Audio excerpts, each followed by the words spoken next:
Here in New Jersey, it's time to harvest herbs and some flowers. And I had set aside this morning to do this really joyful task. And then I saw Candy Soul and Soil's video. And while mine is not going to be quite so poetic, this is a response to it. I figured, why not go ahead and make a video about it? So one of the things I had planned on doing was harvesting my lavender, and I got quite a crop.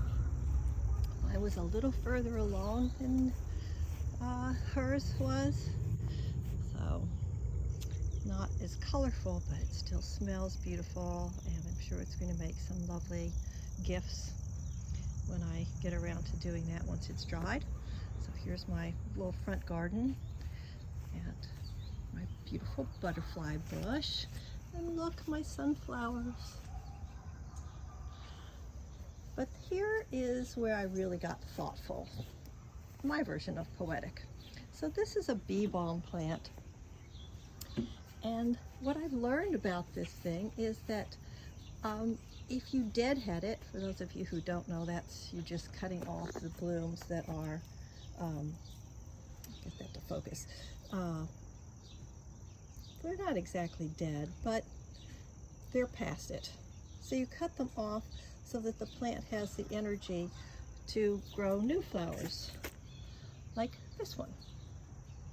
And at first I thought that bee balm would not respond well to this kind of treatment, and I didn't do it for years, and so I just got that single bloom, and then that was that.